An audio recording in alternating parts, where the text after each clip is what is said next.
Nggih, Adi Guru. Menawi paduka kesupen kula ingkang badhe ngemutaken. Menawi paduka kesupen kula ingkang badhe ngemutaken. Duk remuhun nalika alam-alaman naga pracana gugat damel geger ing kahyuwangan. Lajeng paduka utusan dumateng pun kakang ing Sidik Pangudal ngupadi Sraya. Lah awit karana lumadining kang mangsa kala Gatotkaca menika dados jagoning para dewa ingkang saged mbengkas angkara nyirnakaken retu ingkang sinandhang ing Jonggiring Kalsa pakartipun naga pracana. Lajeng paduka Adi Guru paring sabda kalian Gatotkaca. Gatotkaca yen wis dipotiti kala mangsane jeneng kita wenang dadi ratu nggih. Nanging ngantos ing rikalenggan dinten menika menapa ingkang dados sabda pangandika paduka dereng paduka paringaken kanugrahan menika Adi Guru.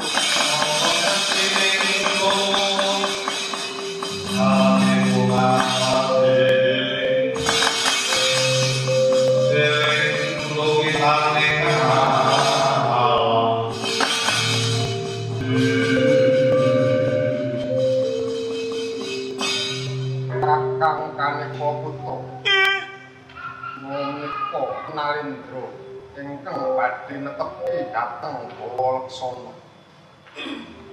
Bila saking menika dinten samangke daya-daya paduka kula aturi kanedhaki dhateng pun Gatotkaca kanugrahan Nalendra ing parugangun badhe kula paringaken Kakang Narada. Iya, menawi ngaten sumangga Adi Guru.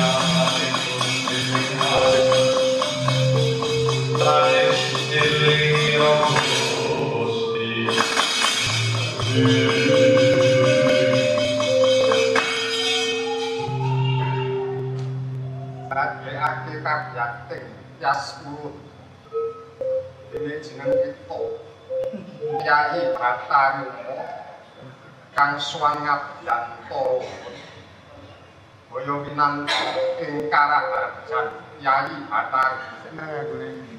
Nggih kula tanpa berkah pangestu paduka swan kula kalih sing beda. Namung sembah pangabekti kula mugi konjuk wonten ngarsa paduka kula. Ya won tampa pangestun diagi tampan. Niki sanget anggen kula muncul kula. Mokal lamun tanpa wigati swan Kyai Batarima. Apa mungguh wigatine diagi ora ingkang matura kanthi trewaca Kyai Batarima. Nggih kula. Swan kula wonten ing ngarsa paduka ingkang sepisan terus kapan kula dumateng paduka awit sampun dangu kula boten sowan wonten ing ngarsa paduka marang kula boten saged pinanggih paduka kula. Kyai Ingkang kaping kalih kula badhe nyara widhakaken napa leres kaki Gatotkaca badhe nakih janji wonten ngarsa ning kayangan kula. Yo bener pawarta kang sira tampa. Lan wasuwe saka kalungguhan iki ulun bakal negakake nugroho iku Kyai Bathara. Oh, leres. Menawi leres, kados mekaten nggih. Nanging mangke panunggan badhe kula suwun kepulun. Badhe kula paringaken dumateng anak kula nggih putra Paduka pun Dewa Srani. Sek. Erga. Kowe iki mesti anggere teko ning kayangan kok gawe kacau ngono ki piye? Hah? Kok kacau to? Apa kang bakal ditampa karo Gatotkaca kuwi wis dadi ketrepane Adi Guru. Lah kok arep mbok jaluk palungguhan kok kaya tempe dijaluk dikeke iki piye to kowe iki? Kakang Naraja. Piye? Iku urusan keluarga. Kula kaliyan garwa kula kepulun guru. Aku ki ya keluargamu lho. Aku ki masmu lho. Aku ki kakak.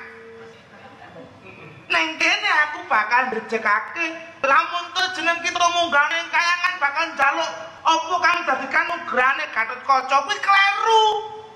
Arep mbok njaluk mbok kene karo Dewa Srani ngono. Lho, lah menika putranipun kepulun anak kula menika. Iya. Sampun sak mestinipun. Heeh. Nanging ngene, to umpamane mengko Adi Guru bakal maringake kalungguhan ing kayangan marang Dewa Srani, kuwi tegese Adi Guru kuwi dadi rajaning dewa ora bisa netepi bawa laksana. Kamangka sing janji kuwi Adi Guru janji karo Gatotkaca janjine arep ditepati ngono. Ning wadene kuwi ora sida. Lah mengko sing etuk elek kuwi kayangan. Kakang Naraja. Piye? Kula kuranget bilih. Kakang pukulan menika panguwasing tunggal kayangan.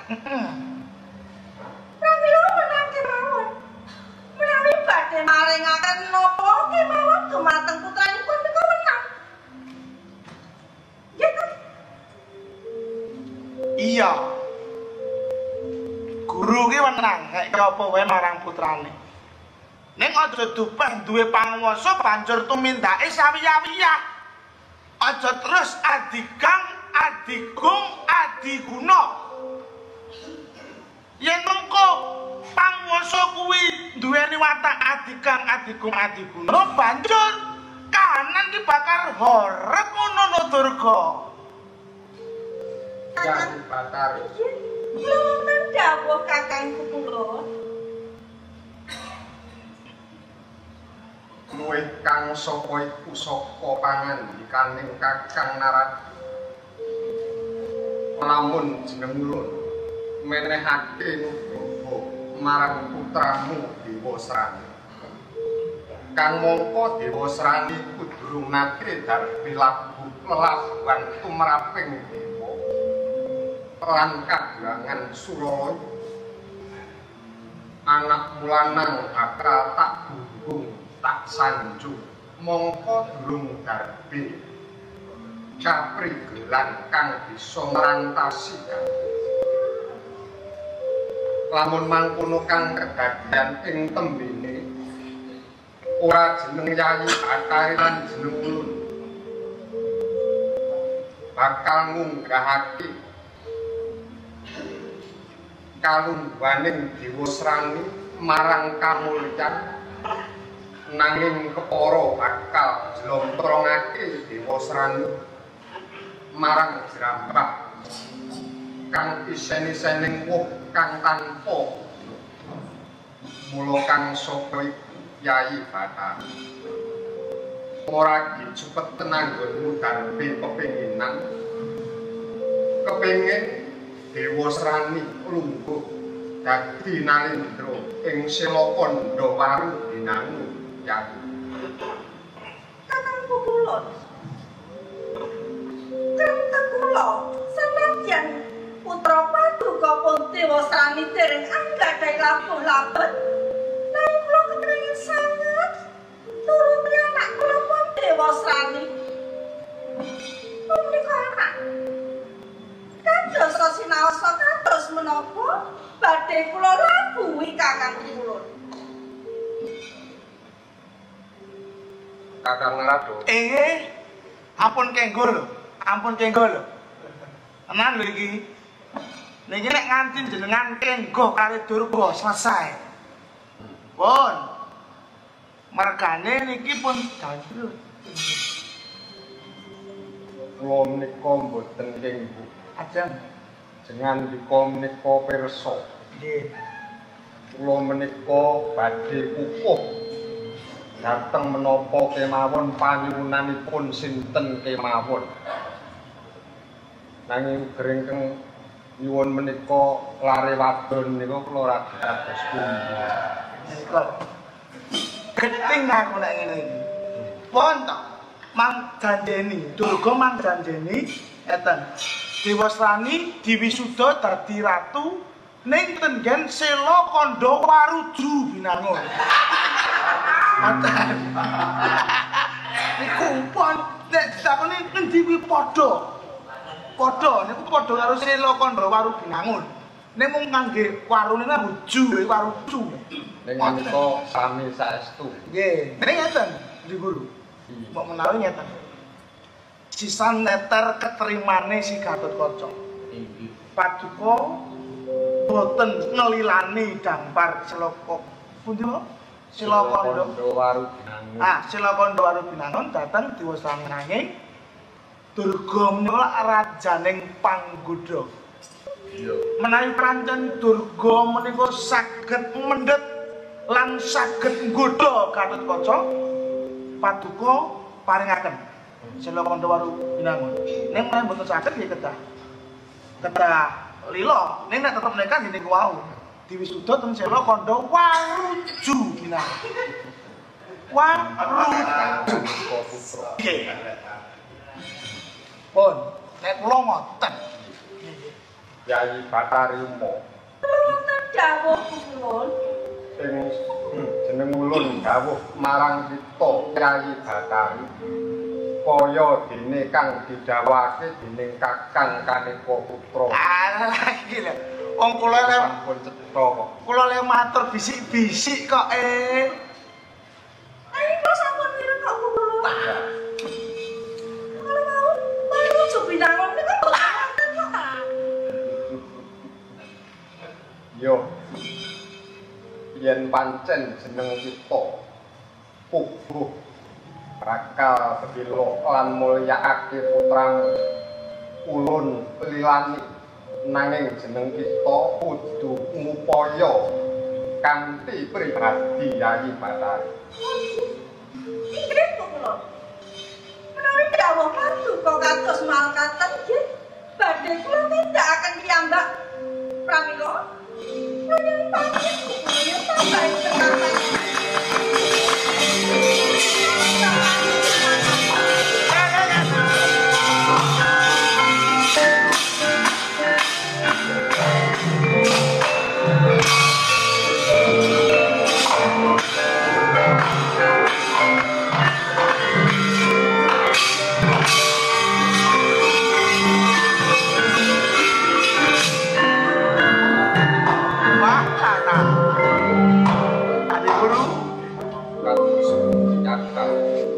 Menawi Durga sampun tumindak rasipun boten adil menawi boten wonten ingkang ngawat-awati Gatotkaca.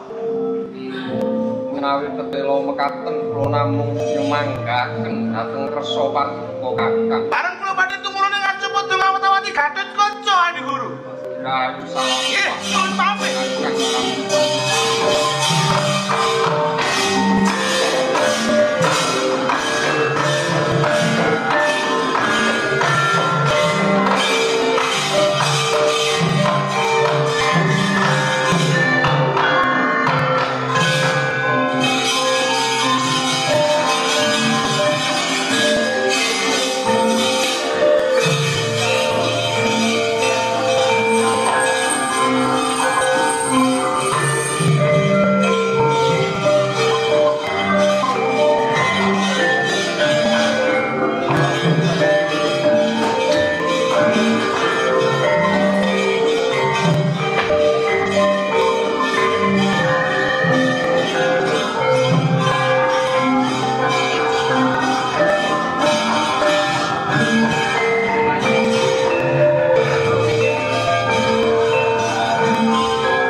jagat dewa Bathara ora jagat Pramodita. Iki kaya anak-anakku. Antarja.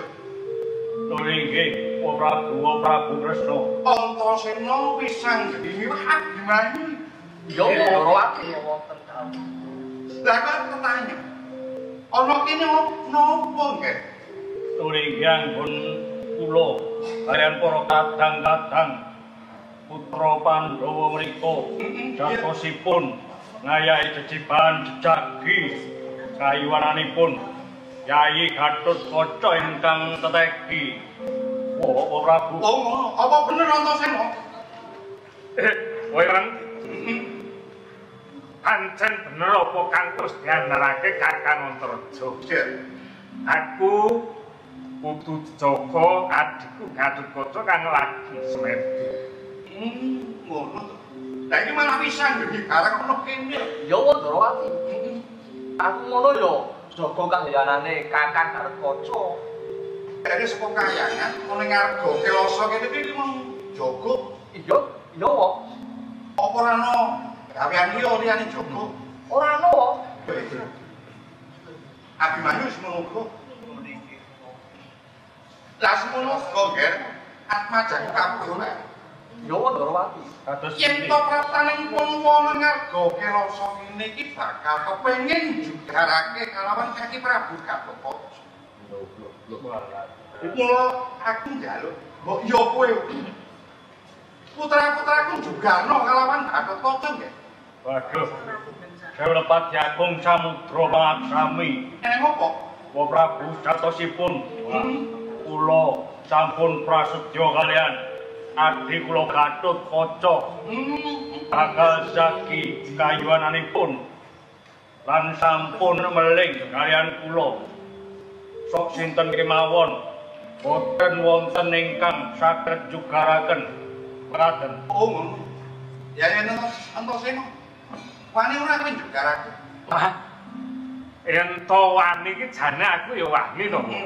Nanging wong ya wong lagi topo kok ya dijugarake kan ya ora trep. Oh ngono. Aku nen to gegayuane durung kasempatan nah. Kuwi sing dadekake repot. Wis anggene ya ora wani. Ora wani wae. Ning ngene wae.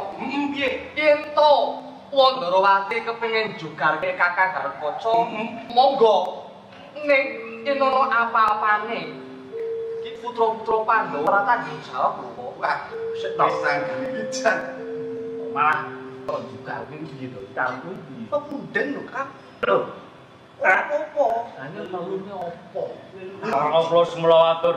Iya piye nggih? Antar Jatosipun Tartamtuwa Prabu nggadahi sedya kepengin sanget jugaraken adi kula Gatotkaca jatosipun wonten wigatos ingkang kados menapa. Adok saka Ndrawati lumawan ana ing ngarga Kelasa kene mung saperlu. Aku pengen jugarake kalawan Kaki Gatotkaca sebab ana wigati kang dumadi marang si Gatotkaca ngono kuwi. Ana wigati karo adikku Gatotkaca. Ha iki janjane iki apa to, Wong? Babagan wigatine si Gatotkaca bakal nagih janji ana ing kayangan. Mula becike yen to kowe kabeh ora bisa jugarake kelawan Gatotkaca. Engko jeneng ingsun kang bakal jugarake nggih. Iku piye ya dadi kaya mangkene? Najane wae pambuti. Lah ngene. Sanadyan kowe iku kaya pambuti iki dadi bektine Gatotkaca marang wong tuwa kalebu kowe Antarja lan Antasena sebab mengkene. Leripun kados putih wis Ing Jodipati wektu dina iki bapakmu Werkudara nandhang roga nggih. Ora dodok iki to. Ya to? Dewas action nah.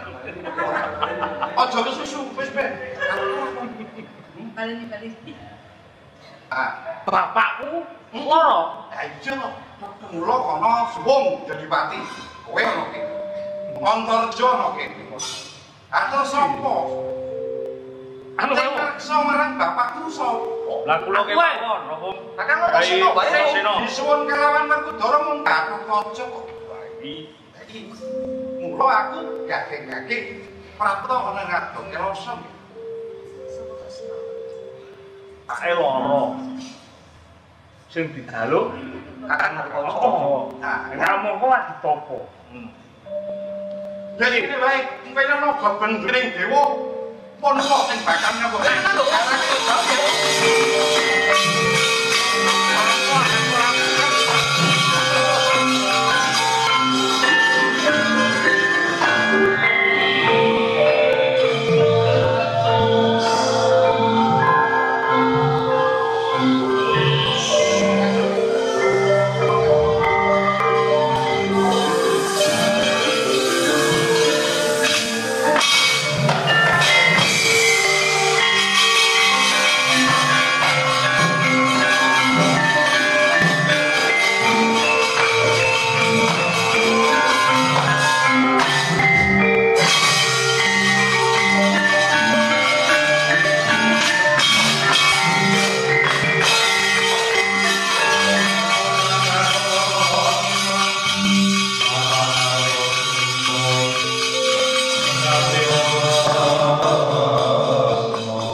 Aja ndadekake penggeteng atimu yo yang sira tak jogarake anggonmu semet.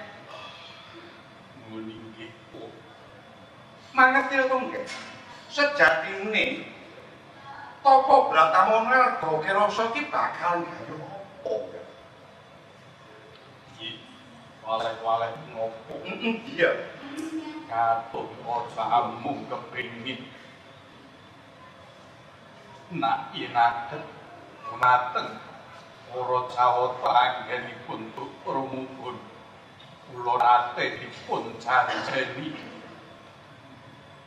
lenggah wonten ing Kampar Kencana wonten sawijining kagelangan Ger kaki Prabu Garwaca wonten dawuh sanadyan kaya ngopo yen miturut Pandhawa antaraning gegayuanmu kalawan Kulawarga tak abote keluarga kok. Liripun kados pundi? Sanajan kowe tapa semedya ning Arga Kelasa nyuwun marang dewa nagih janji. Rikala ing sakawit kowe iso merjaya kalawan Kalapracana ora ngono. Mekaten iki. Nanging ilinga yen wektu dina iki Jodipati ana lelara. Kang sinandhang bapakku si Werkudara wektu dina iki nandhang loro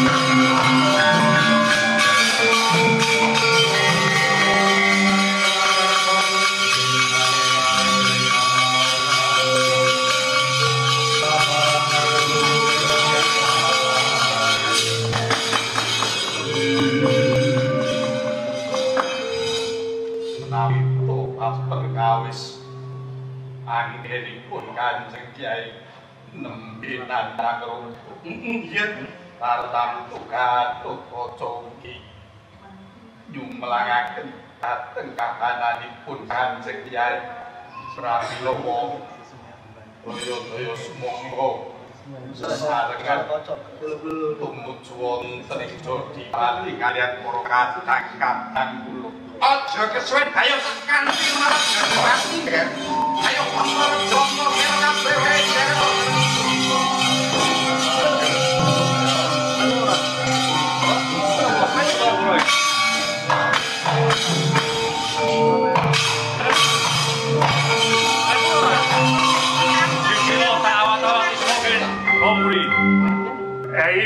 iya kakak sarene iki mawa irengan darake sing digoleki kuwi anake Gatotkaca mula tak jaluk bicara aku kelan kata-kata bakal ngawat-ngawati wah iya yen kuwi mangkon aku jaluk pamit nyandang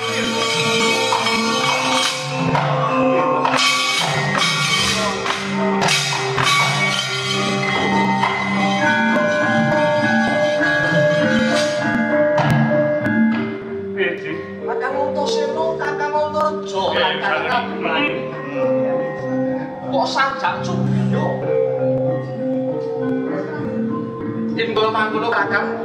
Ayo. Gampangin aku nek Ndrawati Kakang. Lakon ayo. Ora